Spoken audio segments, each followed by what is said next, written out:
নমস্কার, আমি Debashis. Home coaching Bangla educational YouTube চ্যানেলে তোমাদের সকলকেই স্বাগত জানাই। দেখো, আজকে আমরা ইতিহাসের খুবই একটি ইম্পর্টেন্ট ক্লাস নিয়ে উপস্থিত হয়েছি।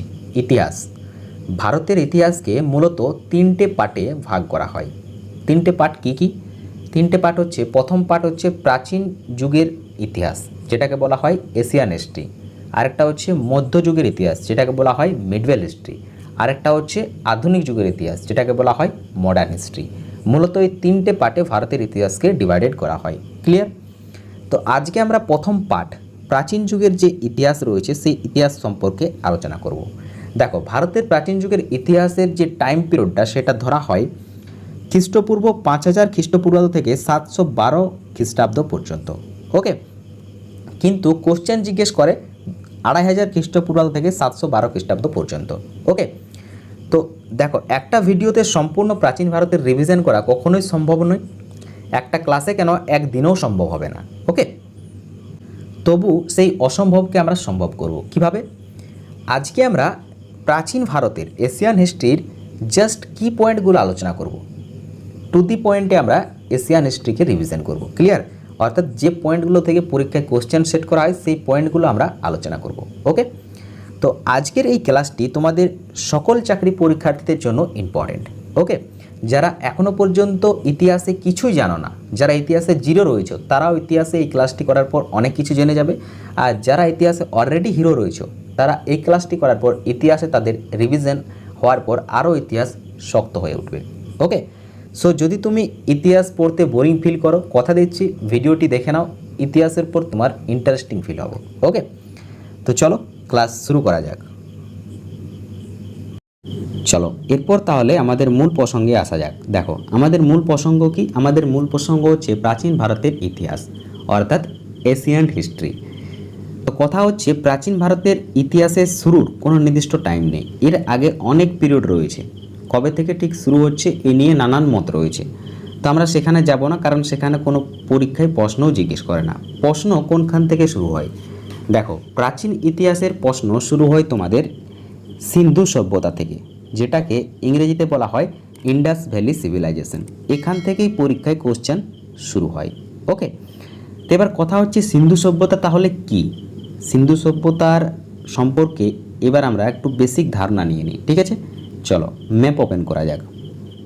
এবার দেখো, এরপর আমরা ম্যাপের মাধ্যমে বোঝার চেষ্টা করব যে সিন্ধু সভ্যতা যে ভৌগোলিক গঠন তা কী ছিল, সিন্ধু সভ্যতা অ্যাকচুয়াল কী ছিল, তারা কার সাথে ব্যবসা বাণিজ্য করতো, কীভাবে এই সভ্যতার নাম সিন্ধু সভ্যতা রাখা হয়, ইত্যাদি সম্পর্কে। ওকে, তো স্ক্রিনে তোমরা যে গ্রিন এরিয়াটা দেখতে পাচ্ছ, এটাই হচ্ছে সিন্ধু সভ্যতার এরিয়া বা সিন্ধু সভ্যতার ভৌগোলিক গঠন। ওকে, দেখো আমরা প্রথমে ভৌগোলিক গঠনটা জেনে নিই। দেখো, এই যে তোমরা দেখতে পাচ্ছ, এটা হচ্ছে সিন্ধু সভ্যতার দৈর্ঘ্য। ওকে, আর এটা হচ্ছে সিন্ধু সভ্যতার প্রস্থ। তো একটা প্রথমত এখান থেকে প্রশ্ন জিজ্ঞেস করে যে সিন্ধু সভ্যতার দৈর্ঘ্য বেশি ছিল নাকি প্রস্থ বেশি ছিল? তো মনে রাখবে, সিন্ধু সভ্যতার প্রস্থ কিন্তু বেশি ছিল, 1600 কিমি ছিল প্রস্থ। আর এই যে দৈর্ঘ্য, এটা ছিল কত? 1400 কিমি। ঠিক আছে, 1400 কিমি ছিল দৈর্ঘ্য। ওকে, এবার দেখো, এই পয়েন্টগুলো এবার আমাদেরকে মনে রাখতে হবে। এই যে পয়েন্টগুলো রয়েছে, যদি তোমাদেরকে জিজ্ঞেস করে সিন্ধু সভ্যতার উত্তর পয়েন্টটার নাম কি, তো উত্তর পয়েন্টটার নাম হচ্ছে মান্ডা। মনে রাখবে, মান্ডা হচ্ছে উত্তর পয়েন্টটার নাম। ওকে, আচ্ছা, দক্ষিণ পয়েন্টটার নাম কি? দক্ষিণ পয়েন্টটার নাম হচ্ছে দামদাবাদ, গোদাবরী রিভারের কাছে, মহারাষ্ট্র। ঠিক আছে, দামদাবাদ, এটা হচ্ছে দক্ষিণ পয়েন্ট। আচ্ছা, এটা হচ্ছে কি পশ্চিম পয়েন্ট? তো পশ্চিম পয়েন্টটা হচ্ছে আফগানিস্তান। ঠিক আছে, বালুচিস্তান পাকিস্তান বর্ডারের কাছে রয়েছে দক্ষিণ পয়েন্ট। আর এই যে পূর্ব পয়েন্টটা, এটা হচ্ছে আমাদের মেরঠ। ঠিক আছে, বর্তমানে যেটা ইউপির মধ্যে রয়েছে, এটা হচ্ছে আমাদের পূর্বতম পয়েন্ট। তো এই পয়েন্টগুলো এবং দৈর্ঘ্যপ্রস্থ এখান থেকে প্রশ্ন জিজ্ঞেস করে, এটা মনে রাখবে। ওকে, এবার দেখো, এই সভ্যতার নাম সিন্ধু সভ্যতা কেন রাখা হয়, এবার আমরা এই সম্পর্কে আলোচনা করি। দেখো, এই সভ্যতাটার মাঝে একটা নদী প্রবাহিত হয়েছে, ঠিক দেখতে পাচ্ছ। এই যে এই নদীটা প্রবাহিত হচ্ছে, এই নদীটার নাম কি? এই নদীটার নাম হচ্ছে সিন্ধু নদী। ঠিক আছে, এই নদীর নামই হচ্ছে সিন্ধু নদী। তো বাইরে থেকে যখন মানুষ আসতো ব্যবসা বাণিজ্য করতো এই জায়গা থেকে, ঠিক এই জায়গা থেকে আসতো কোন জায়গার মানুষ, এই জায়গা থেকে আসতো মেসোপটেমিয়া সভ্যতার মানুষ, ঠিক আছে। আর ঠিক এই জায়গা থেকে আসতো মিশরীয় সভ্যতার মানুষ ব্যবসা করতে ভারতে। এবার তারা যখন আসতো বাইরে থেকে নানান যে লোকজন আসতো, তারা এক্সাক্ট যে প্লেসটাকে নির্ধারণ করেছিল ভারতে পৌঁছানো, সেটা হচ্ছে এই সিন্ধু নদী, ঠিক আছে, এই সিন্ধু নদী। দেখো আমরা যদি এখন দিল্লি যাই তাহলে আমরা ধরে নাও নানান জায়গা থেকে যাচ্ছি, কেউ পশ্চিমবঙ্গ থেকে যাচ্ছে, কেউ ঝাড়খণ্ড থেকে যাচ্ছে, কেউ উড়িষ্যা থেকে যাচ্ছে। তো আমাদের মধ্যে একটা সবার যদি আন্ডারস্ট্যান্ডিং হয় যে আমরা কোন জায়গাতে মিলিত হব, আমরা গিয়ে ইন্ডিয়া গেটে মিলিত হব, ঠিক আছে, বা আমরা লালকেল্লাতে মিলিত হব, এরকম একটা নির্দিষ্ট সবার মানে কি বলবো আন্ডারস্ট্যান্ডিং থাকবে। তো তাদের সকলের কিন্তু একটা আন্ডারস্ট্যান্ডিং ছিল বা চিন্তাধারা ছিল যে আমরা যখনই এই ইন্ডাস রিভারের কাছে পৌঁছে যাব তখনই আমরা ধরে নেব যেটা আমরা মূল ভারতে প্রবেশ করে গেছি, অর্থাৎ মূল ভারতের কাছাকাছি এসে গেছি, ঠিক আছে। এটা একটা নিশানা ছিল বা এটা একটা কি বলবো মানে চিহ্ন ছিল ভারতে পৌঁছানো, ঠিক আছে। সিন্ধু নদীর কাছে আসা মানে ভারতে আমরা প্রায় প্রবেশ করে গেছি। ওকে, এবার কথা হচ্ছে যে তাহলে এটাকে সিন্ধু সভ্যতা কেন বলা হয়। এই যে নদীটা প্রবাহিত হচ্ছে এই নদীটার নাম হচ্ছে সিন্ধু, আর তার পাশে সিন্ধু সভ্যতার ধার পাশেই রয়েছে দেখো এই সভ্যতাটা। তার আশপাশেই কী ছিল, মানুষ বসবাস করত এবং এখানে মানুষ বসবাস করত, পশুপালন করত, চাষবাস করত, সমস্ত কিছুতে মানুষ এখানে পটু ছিল, ঠিক আছে। এবার এই যে জায়গাটাতে মানুষ বসবাস করত এই মানুষগুলোকেই বলা হতো সিন্ধু সভ্যতার মানুষ, ঠিক আছে, কারণ এই সভ্যতাটা কী ছিল, নদী কেন্দ্রিক সভ্যতা ছিল। ওকে, ক্লিয়ার। এবার আমরা দেখে নেব সিন্ধু সভ্যতা থেকে এক্সাক্ট কী কী পয়েন্ট পরীক্ষায় জিজ্ঞেস করে সেগুলো নিয়ে। ওকে, তো চলো শুরু করা যাক। চলো, সিন্ধু সভ্যতার রিলেটেড যে সমস্ত বেসিক ইনফরমেশন তোমাদের জানা প্রয়োজন, আই থিঙ্ক তোমাদের সেগুলো সব ক্লিয়ার হয়ে গেছে। এরপর আমরা সিন্ধু সভ্যতার জাস্ট কি পয়েন্টগুলো আলোচনা করব যেখান থেকে পরীক্ষায় কোশ্চেন সেট হয়। ওকে, তো প্রথমত যে কোশ্চেনটা সিন্ধু সভ্যতা থেকে জিজ্ঞেস করা হয় সেটা হচ্ছে সিন্ধু সভ্যতার মানুষ কিসের উপর নির্ভরশীল ছিল। তো মনে রাখবে সিন্ধু সভ্যতার মানুষ বা তাদের অর্থনীতি কৃষি ও পশুপালনের উপর নির্ভরশীল ছিল, প্রধানত কৃষির উপরেই নির্ভরশীল ছিল। ওকে, আচ্ছা, আরেকটা কি কোশ্চেন জিজ্ঞেস করা হয়, আরেকটা কোশ্চেন জিজ্ঞেস করা হয় যে সিন্ধু সভ্যতার মানুষ কোন ধাতুর ব্যবহার জানতো না। বলো, সিন্ধু সভ্যতার মানুষ কোন ধাতুর ব্যবহার জানতো না। সিন্ধু সভ্যতার মানুষ লোহার ব্যবহার কিন্তু জানতো না। তারা কিসের কিসের ব্যবহার জানতো, তারা সোনা, রূপা, টিন প্লাস তামা ইকুয়াল টু ব্রোঞ্জ, অর্থাৎ টিন ও তামা মিশিয়ে তারা ব্রোঞ্জের ব্যবহার জানতো, টিন স্পেশালি ব্যবহার করতে জানতো, তামাও জানতো, সোনা, রূপা এগুলো সব ব্যবহার করতে জানতো, কিন্তু লোহার ব্যবহার করতে তারা জানতো না। ওকে, সোনা, রূপা, হাতির দাঁত এগুলো সব তারা অলংকার হিসাবেও কিন্তু ব্যবহার করতো। ওকে, এবার কথা হচ্ছে যে কোশ্চেনগুলো জিজ্ঞেস করবে সেগুলো হচ্ছে খুবই ইম্পর্টেন্ট। দেখো, মোস্ট ইম্পর্টেন্ট পয়েন্ট, সিন্ধু সভ্যতার আবিষ্কৃত প্রথম সাইটটির বা প্রথম কেন্দ্রটির নাম কি। পরীক্ষায় বহুবার জিজ্ঞেস করেছে এবং ভবিষ্যতেও জিজ্ঞেস করবে, এটা 100% শিওর।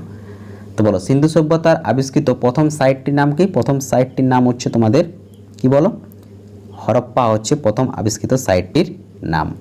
কত সালে আবিষ্কৃত হয়, 1921 সালে। কার দ্বারা, দয়ারাম সাহানি দ্বারা আবিষ্কৃত হচ্ছে কি সিন্ধু সভ্যতার প্রথম সাইটটি। ওকে, এবার কথা হচ্ছে যে কিভাবে সিন্ধু সভ্যতার আবিষ্কার হলো। তো একটু বেঁকে আমাদেরকে যেতে হবে। দেখো, 1853 কি হচ্ছে, রেল চালু হচ্ছে ভারতে। কার সময়, লর্ড ডালহৌসির সময় থেকে। তো ঠিক সেই সময় থেকে রেলের যে নির্মাণ কাজ, রেল লাইন বেছানোর যে কাজ, সেটা কিন্তু শুরু চলছিল, কন্টিনিউয়াসলি চলছিল। এবার 1920 সালে ঠিক রেল লাইনের কাজের সময়ে, খনন কার্যের সময় কে দায়িত্বে ছিল, জন মার্শাল, আর তার দুই ভারতীয় সহকর্মী কে ছিল, রাখালদাস বন্দ্যোপাধ্যায় ও কে, দয়ারাম সাহানি।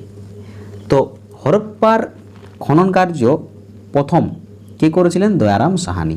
ওকে, কি করতে গিয়ে, ওই রেলপথের খনন কার্য করতে গিয়ে তিনি হরপ্পা সভ্যতার আবিষ্কার করেছিলেন দয়াময় সাহানি। ওকে, ইনি জন মার্শালেরই একজন সহকর্মী ছিলেন। ওকে, একটা কোশ্চেন জিজ্ঞেস করে যে হরপ্পা, মহেঞ্জোদারো এগুলোর হেড কে ছিলেন, ঠিক আছে, এই খনন কার্যের হেড কে ছিলেন। তো হেড ছিলেন জন মার্শাল। ওকে, আচ্ছা, এরপর আমরা চলে আসছি মহেঞ্জোদারোতে। মহেঞ্জোদারো সভ্যতার আবিষ্কার কবে হয়, এই সভ্যতার আবিষ্কার হচ্ছে ঠিক 1 বছর পরেই, 1922 সালে। কার দ্বারা, আর.ডি. ব্যানার্জি, অর্থাৎ রাখালদাস ব্যানার্জির দ্বারা মহেঞ্জোদারো সভ্যতার আবিষ্কার হচ্ছে।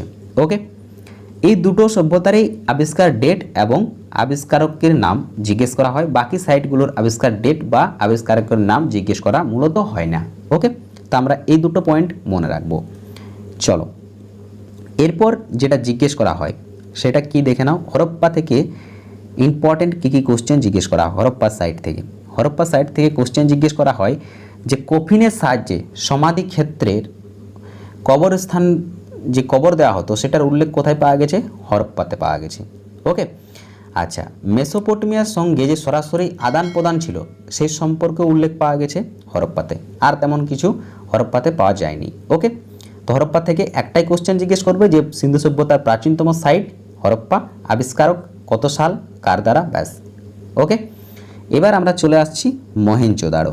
ঠিক আছে, মহেঞ্জোদাড়ো থেকে কোশ্চেন কী হয়। প্রথমত জিজ্ঞেস করে যে মহেঞ্জোদাড়োতে কি পাওয়া গেছিল? এখানে পাওয়া গেছিল বৃহৎ স্নানগার, মনে রাখবে। ঠিক আছে, বৃহৎ স্নানগার পাওয়া গেছিল কোথায়? পাওয়া গেছিল তোমাদের মহেঞ্জোদাড়োতে। খুবই ইম্পর্টেন্ট, মনে রাখবে। কোশ্চেন জিজ্ঞেস করে যে সিন্ধু সভ্যতার বৃহৎ স্নানগারটি কোথায় পাওয়া গেছে? মহেঞ্জোদাড়োতে পাওয়া গেছে। ওকে, আচ্ছা, আর এখান থেকে তেমন কোনো কোশ্চেন হয় না। ওকে, এবার আমরা চলে আসছি কোন সাইটে? কালীবঙ্গাল। ঠিক আছে, কালীবঙ্গাল সাইটে আমরা চলে আসছি। এখান থেকে কি পাওয়া গেছে? এখানে কাঠের তৈরি লাঙ্গলের ফাল পাওয়া গেছে। ঠিক আছে, কাঠের তৈরি। দেখো, লোহার ব্যবহার তো তারা জানতো না, তাই তারা কাঠের তৈরি লোহার যে ফাল সেখানে কাঠের তৈরি লাঙ্গলের ফাল ব্যবহার করতো। ওকে, আর তার মাধ্যমেই তারা চাষবাস করতো। আচ্ছা, আরেকটা পয়েন্ট আমি মনে করে দিই, মহেঞ্জোদাড়ো আর হরপ্পা এই দুটো কিন্তু কি ছিল? নগর কেন্দ্রিক সভ্যতা ছিল। ঠিক আছে, নগর কেন্দ্রিক সভ্যতা ছিল মহেঞ্জোদাড়ো ও হরপ্পা। আর কালীবঙ্গালে কিন্তু চাষবাস হতো, যার জন্য এখানে উল্লেখ পাওয়া গেছে কিসের? কাঠের তৈরি লাঙ্গলের ফাল। ওকে, আচ্ছা, এখান থেকে আর তেমন কি কোশ্চেন জিজ্ঞেস করে? কোশ্চেন এখান থেকে, আচ্ছা, উটের হাড়ের নিদর্শন কোথায় পাওয়া গেছে? কোশ্চেন জিজ্ঞেস করা হয়। তো উটের হাড়ের নিদর্শন কোথায় পাওয়া গেছে বলো? এটা পাওয়া গেছে তোমাদের কালীবঙ্গালতে। ওকে, আচ্ছা, এরপর যে সাইটগুলো সম্পর্কে আমরা আলোচনা করব সেগুলো থেকে যে কোশ্চেনগুলো হয় একদম লিমিটেড কোশ্চেন। কোশ্চেন জিজ্ঞেস করে যে চুড়ির কারখানা কোন সাইটের নিদর্শন পাওয়া গেছে? চুড়ির কারখানা। ঠিক আছে, চুড়ির উল্লেখ কোন সাইটে পাওয়া গেছে? চুড়ির উল্লেখ পাওয়া গেছে তোমাদের কোথায়? বালাকোটাতে। বালাকোটা সাইটে চুড়ির কারখানার উল্লেখ পাওয়া গেছে।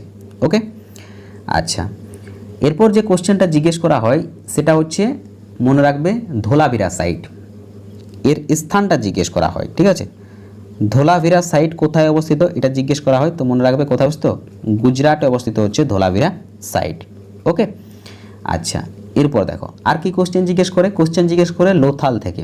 ঠিক আছে, লোথাল থেকে কোশ্চেন জিজ্ঞেস করা হয়। লোথাল থেকে কোশ্চেন কি জিজ্ঞেস করা হয়? খুবই ইম্পর্টেন্ট জিজ্ঞেস করা হয় সিন্ধুর।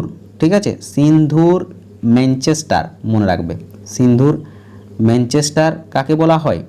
লোথালকে বলা হয় সিন্ধু সভ্যতার ম্যানচেস্টার। ওকে, আচ্ছা, লোথালের নির্মাণ কার্য কিন্তু এখনও পর্যন্ত চলছে। কোথায় রয়েছে? গুজরাটে রয়েছে, মনে রাখবে। যদি তোমাদেরকে জিজ্ঞেস করে যে বর্তমানে নিম্নের কোন সাইটটির খনন কার্য এখনও চলছে, চারটা অপশান দিয়ে দেয়, তো মনে রাখবে লোথাল আর হরিয়ানার একটা সাইট রয়েছে যেখানে খনন কার্য এখনও পর্যন্ত চলছে। এখন মাত্র দুটি সাইটেই খনন কার্য চলছে। ওকে, আচ্ছা, আর কোশ্চেন জিজ্ঞেস করে কি? রাখি গাড়ি। ঠিক আছে, রাখি ঘড়ি থেকে কোশ্চেন জিজ্ঞেস করে কি? কোশ্চেন জিজ্ঞেস করে যে সিন্ধু সভ্যতার বৃহত্তম সাইটের নাম কি? সিন্ধু সভ্যতার বৃহত্তম সাইট, তখন কিন্তু সঠিক অ্যান্সার হয়ে যায় রাখি ঘড়ি। মনে রাখবে, রাখি ঘড়ি হচ্ছে সিন্ধু সভ্যতার বৃহত্তম সাইট। ওকে, আচ্ছা, একটা কোশ্চেন জিজ্ঞেস করে যমুনা নদীর তীরে কোন সাইটটি পাওয়া গেছে? আলমগীরপুর যমুনা নদীর তীরে পাওয়া সাইটের নাম।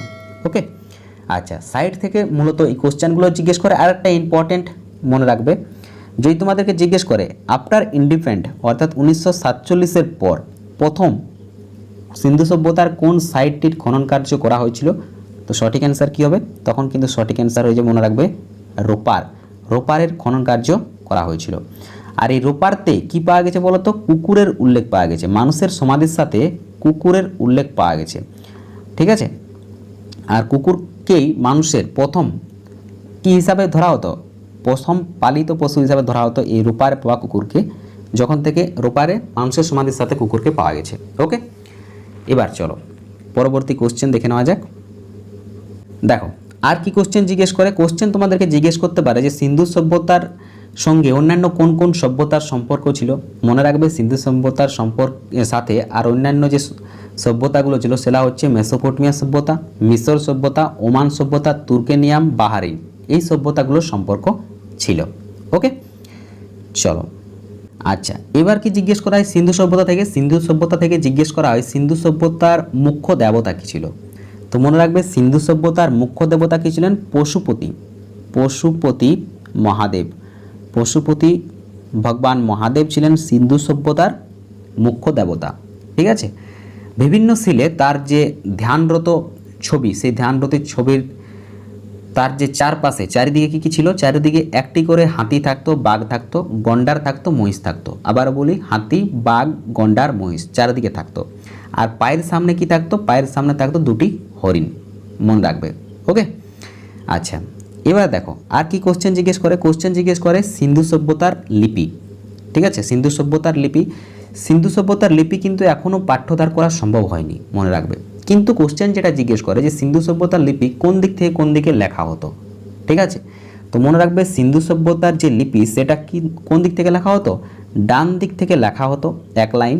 ঠিক আছে, ডান দিক থেকে বাম দিকে লেখা হতো। আর তারপরের যে লাইনটা সেটা কি হতো? বাম দিক থেকে শুরু হতো ডান দিকে। ঠিক আছে, মানে প্রথমে চলে যেত ডান দিক থেকে বাম দিক, আর তারপরে চলে আসতো বাম দিক থেকে ডান দিক। এইভাবে লেখা হতো সিন্ধু সভ্যতার লিপি, যা এখনও পাঠ্যধার করা সম্ভব হয়নি। ওকে, তো মূলত এই কোশ্চেনগুলো সিন্ধু সভ্যতা থেকে পরীক্ষায় জিজ্ঞেস করা হয়।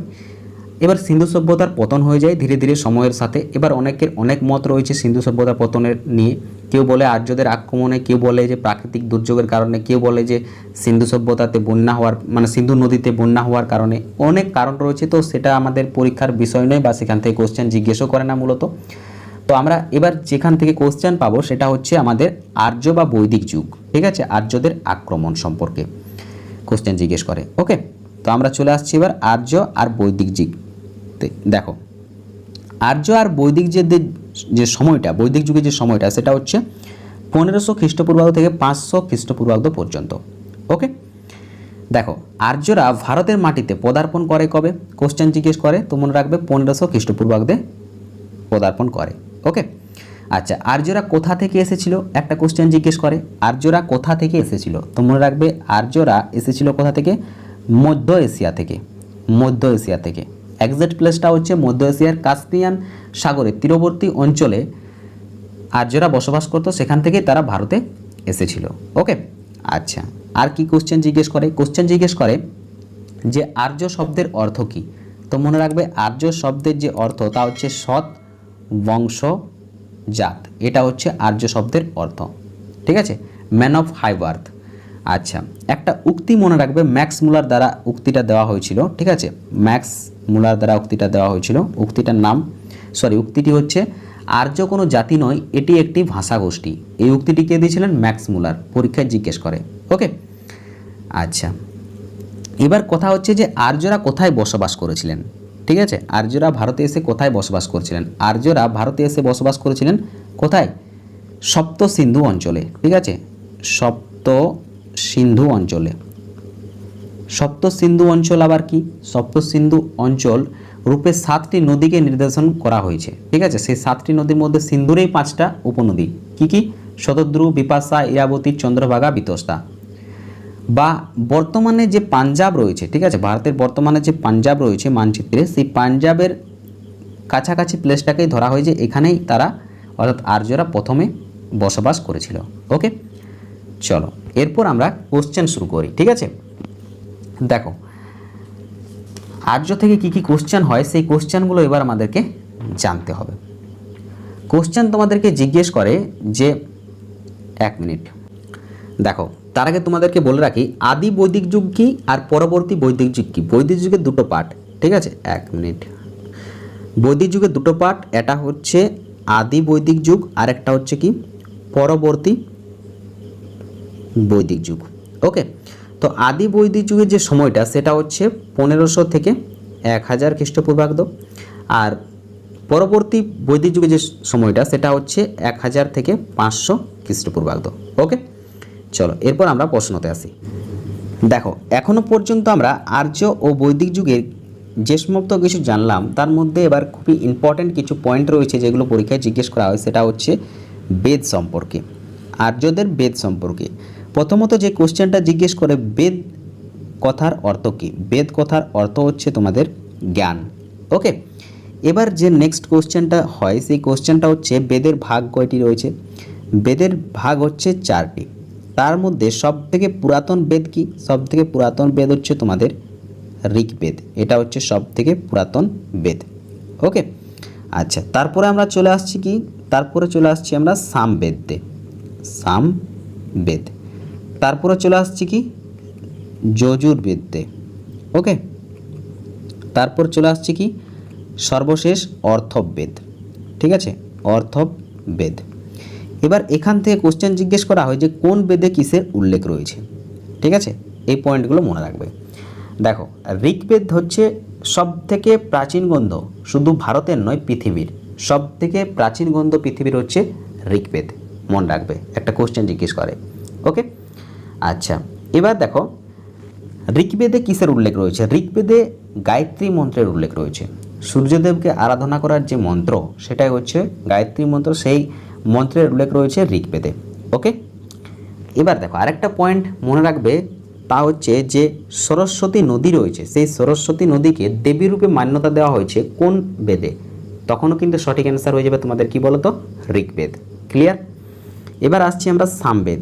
সামবেদ থেকে কী প্রশ্ন জিজ্ঞেস করে? সামবেদ থেকে প্রশ্ন জিজ্ঞেস করে সঙ্গীত, সঙ্গীত সম্পর্কে উল্লেখ রয়েছে কোন বেদে। তখন কিন্তু সঠিক অ্যান্সার কী হবে বলো, তখন সঠিক অ্যান্সার হয়ে যাবে তোমাদের সামবেদ। ওকে, আচ্ছা, যজুর্বেদে কিসের উল্লেখ রয়েছে? যজুর্বেদে উল্লেখ রয়েছে কি সম্পর্কে বলো? যজুর্বেদে উল্লেখ রয়েছে যজ্ঞ সম্পর্কে। ঠিক আছে, যে যজ্ঞ হতো আগে, রাজস্বীয় যজ্ঞ, বাজপেয়ী যজ্ঞ, আশ্রমের যজ্ঞ, সেই যজ্ঞগুলোর যে মন্ত্র সেই সম্পর্কে উল্লেখ রয়েছে কিসে? যজুর্বেদে। ওকে, আচ্ছা, এবার আসছি আমরা অর্থবেদ। অর্থবেদে কিসের উল্লেখ রয়েছে? অর্থবেদে তোমাদের উল্লেখ রয়েছে কি কি বলো? অর্থবেদে উল্লেখ রয়েছে কি কি জিনিস? অর্থবেদে উল্লেখ রয়েছে চিকিৎসা শাস্ত্র সম্পর্কে। ঠিক আছে, চিকিৎসা, যে আমাদের আয়ুর্বেদ চিকিৎসা, এর উল্লেখ কিসে রয়েছে? অর্থবেদে রয়েছে। ওকে, আচ্ছা, আর এই যে জাদু, ঠিক আছে, যেটাকে আমরা ম্যাজিক বলে থাকি, সেই ম্যাজিকের উল্লেখ কিসে রয়েছে? এটাও অর্থবেদেই রয়েছে। ওকে, জেনারেলি এই কোশ্চেনগুলোই বেদ থেকে জিজ্ঞেস করা হয়। ওকে, এবার আমরা বেদের যে কিছু ভাগ হয়েছে, ঠিক আছে, সেই ভাগগুলো হচ্ছে সংহিতা, ব্রাহ্মণ, আরণ্যক, এখান থেকে জেনে নেব। ঠিক আছে, তো এখান থেকে মূলত আমরা যেগুলো জানবো সেটা হচ্ছে যে বৃহদারণ্য উপনিষেধ, এটা কিসে উল্লেখ রয়েছে? এটা যজুর্বেদে উল্লেখ রয়েছে। ওকে, ব্যাস এনাফ। এরকমের কোশ্চেন জিজ্ঞেস করবে, আদার্স আর তেমন কোনো ডিটেলসে কোশ্চেন জিজ্ঞেস করবে না। আরেকটা ইম্পর্ট্যান্ট কোশ্চেন জিজ্ঞেস করে, যেটা মনে রাখবে, যে যোগ দর্শনের লেখককে, যোগ দর্শনের লেখককে, মহর্ষি পতঞ্জলি হলেন যোগ দর্শনের লেখক। ওকে, এবার আরেকটা কোশ্চেন জিজ্ঞেস করে মুন্ডক উপনিষদ। মুন্ডক উপনিষদ থেকে কোন বাণীটি নেওয়া হয়েছে বলো তো? মুন্ডক উপনিষদ থেকে আমাদের ভারতের সত্যমেব জয়তে, এটা কি ভারতের কি এটা বলো তো? জাতীয় বাণী, জাতীয় শব্দ, কি জিনিস এটা ভারতের? কে কে পারবে কমেন্টে জানাও দেখি। তো এই সত্যমেব জয়তে নেওয়া হয়েছে মুন্ডক উপনিষদ থেকে। ক্লিয়ার? আর এখান থেকে তেমন কোনো কোশ্চেন হয় না। এবার আমরা চলে আসবো কোথায়? এবার চলে আসবো আমরা পরবর্তী যে বৈদিক যুগ, সেখানে কি রয়েছে? সেখানে 4টি বর্ণে ভাগ হয়ে যাচ্ছে। ঠিক আছে, সামাজিক বিভাজন হচ্ছে। একটা কি? একটা হচ্ছে ব্রাহ্মণ, ক্ষত্রিয়, বৈশ্য, শূদ্র, এরকম 4টা ধাপে ডিভাইডেড হয়ে যাচ্ছে সামাজিকটা। ঠিক আছে, মানে সমাজটা। ওকে, এবার সেখানে আর কিছু প্রথা দেখা যাচ্ছে। প্রথাগুলো কি কি? প্রথাগুলো হচ্ছে 4টি প্রথা, সেটা হচ্ছে ব্রহ্মচর্য আশ্রম, গৃহস্থ আশ্রম, বানপ্রস্থ আশ্রম আর সন্ন্যাস আশ্রম। এখান থেকে কোশ্চেন হয় যে ব্রহ্মচর্য আশ্রম কত বছর পর্যন্ত? তো মনে রাখবে, ব্রহ্মচর্য যে আশ্রম সেটা হচ্ছে কি জীবনের প্রথম থেকে 25টা বছর জীবনযাপনের জন্য হচ্ছে ব্রহ্মচর্য আশ্রম। আচ্ছা, গৃহস্থ আশ্রম জীবনের 25 থেকে 50 বছর এজ পর্যন্ত। ওকে, আচ্ছা, বানপ্রস্থ আশ্রম 50 থেকে 75 পর্যন্ত। আর সর্বশেষ সন্ন্যাস আশ্রম, এটা হচ্ছে 75 থেকে 100 পর্যন্ত। মানে মানুষের যে আয়ু সেটাকে তখন 100 বছর ধরা হতো। ক্লিয়ার? চলো, তো আমাদের এখনো পর্যন্ত সিন্ধু সভ্যতা এবং বৈদিক যুগ অর্থাৎ আর্যদের যে আগমন সমস্ত কিছু শেষ হয়ে গেল। এরপর আমরা সময়ের সাথে এগিয়ে গেলাম। এবার আমরা ভারতকে বিভক্ত দেখতে পেয়েছি, ঠিক আছে। ষোড়শ মহাজন পদ অর্থাৎ ভারতকে 16টি রাজ্যে বিভক্ত করা হয়েছে। ওকে, এটাই হচ্ছে ষোড়শ মহাজন পদ। যেমন বর্তমানে ভারতের 28টি রাজ্য রয়েছে, তেমন কখন এই 600 খ্রিস্টপূর্বাব্দ থেকে 321 খ্রিস্টপূর্বাব্দে ভারতবর্ষকে 16টি রাজ্যে বিভক্ত করা হয়েছিল, যেগুলোকে বলা হতো ষোড়শ মহাজন পদ। মহাজন পদগুলো নাম কি মানে এখন যেমন আমাদের রাজ্যগুলোর নাম রয়েছে পশ্চিমবঙ্গ, ঝাড়খণ্ড, উড়িষ্যা, সেরকম মহাজন পদগুলোর নাম কি ছিল? গান্ধার, কম্বোজ, অস্কম, বৎস, অবন্তী, সুরসেন, চেদি, মল, কুরু, মৎস্য, বেজি, অঙ্গ, কাশী, কৌশল, মগধ, উত্তর পাঞ্চাল আর দক্ষিণ পাঞ্চাল, এগুলো হচ্ছে মহাজন পদগুলো। ওকে, এখান থেকে কোনো কোশ্চেন হবে না, চাপ নেই, জিজ্ঞেস করবে না। কোশ্চেন জিজ্ঞেস করে যে 4টি ষোড়শ পদ থেকে, সেটা হচ্ছে দেখো এই যে 16টি মহাজন পদ, তার মধ্যে 4টি মহাজন পদ অর্থাৎ 4টি রাজ্য ছিল সব থেকে পাওয়ারফুল। কে ছিল? একটা হচ্ছে বৎস, ঠিক আছে, বৎস মহাজন পদ। দ্বিতীয় যেটা পাওয়ারফুল ছিল সেটা হচ্ছে অবন্তী। তৃতীয় যেটা পাওয়ারফুল ছিল সেটা হচ্ছে কৌশল। আর চতুর্থ সব থেকে ইম্পর্টেন্ট সেটা হচ্ছে মগধ। মনে রাখবে, মগধ হচ্ছে। এবার কথা হচ্ছে এখান থেকে প্রশ্ন জিজ্ঞেস করে কি? প্রশ্ন একটাই জিজ্ঞেস করবে এখান থেকে যে বৎসর সব থেকে শক্তিশালী শাসক কে ছিলেন? মনে রাখবে উদয়ন ছিলেন বৎসর সব থেকে শক্তিশালী শাসক। আর তার মৃত্যুর পর অবন্তীর রাজা বৎসকে জয় করে নেয়। ওকে, তাহলে বৎস আর অবন্তী একটা স্টেট হয়ে গেল। এরপরে কৌশল আসছে। কৌশলের যে জনপ্রিয় শাসক প্রসেনজিৎ, সে আবার দখল করে নিচ্ছে অবন্তীকে। তাহলে এই 3টে রাজ্যই একটা রাজ্যে পরিণত হয়ে গেল। ওকে, এবার কথা হচ্ছে এই যে কৌশল, ঠিক আছে, এই কৌশলের যে রাজা, জনপ্রিয় রাজা কে ছিলেন? প্রসেনজিৎ। এই প্রসেনজিতের যে বোন, ঠিক আছে, এই প্রসেনজিতের যে বোন, তার সাথে বিয়ে কার হচ্ছে? তার সাথে বিয়ে হচ্ছে বিম্বিসারের। বিম্বিসার কে ছিল? বিম্বিসার হচ্ছে এই মগধের ব্যক্তিত্ব, ঠিক আছে, মগধ সাম্রাজ্যের ব্যক্তিত্ব হচ্ছে বিম্বিসার। ওকে, তার বিয়ে হয়েছিল।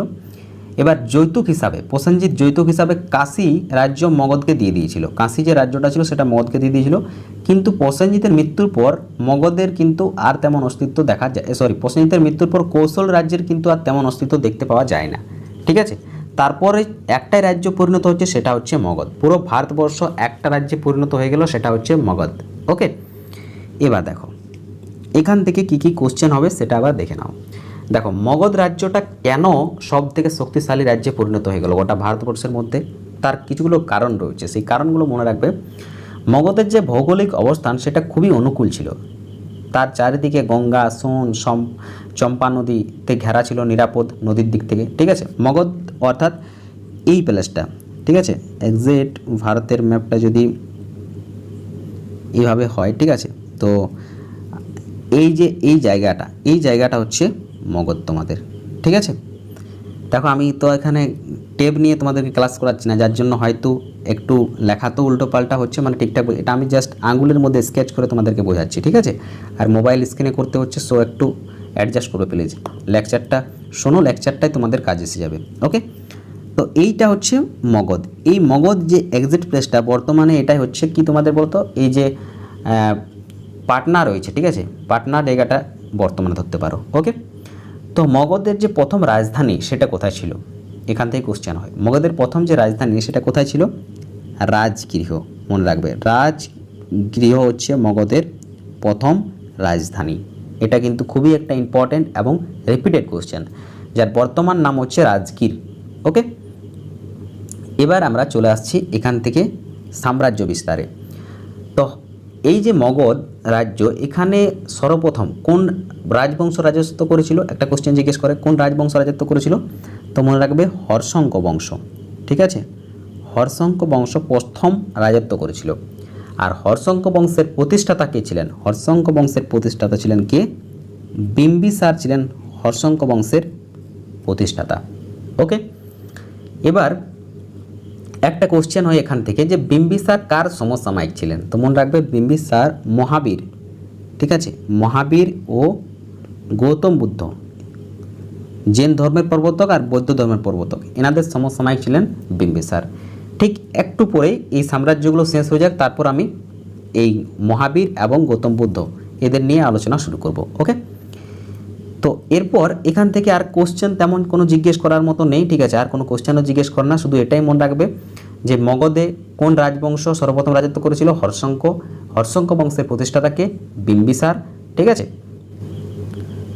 দেখো, আমি ভেবেছিলাম তোমাদেরকে যে এভাবে আমি সম্পূর্ণ প্রাচীন ভারতটা শেষ করে দেব, কিন্তু শেষ করতে পারলাম না।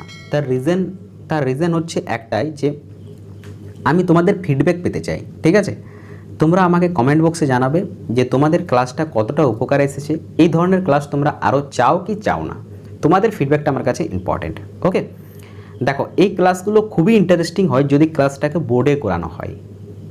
তো বোর্ড আমার কাছে নেই, না ডিজিটাল বোর্ড রয়েছে, না এমনি বোর্ডে তো ক্লাস করতে ইন্টারেস্টিং লাগবে না, কারণ এটা তো ম্যাথ রিজনিং নয়, ঠিক আছে। ডিজিটাল বোর্ড হলে সেটাতে ক্লাস করাতে ইন্টারেস্ট লাগবে, স্লাইড বাই স্লাইড আমি বোঝাতাম এবং সেখানে লিখতেও সুবিধা হতো, তাহলে কিন্তু এই ক্লাসগুলো খুবই ইন্টারেস্টিং মনে হতো। আর আমার মনে হয় না এই ধরনের ক্লাস যদি তোমরা করো তারপর আর তাহলে তোমাদেরকে ইতিহাস পড়ার প্রয়োজন হবে, তোমাদের সবসময় মাথার মধ্যে ইতিহাস বই থাকবে।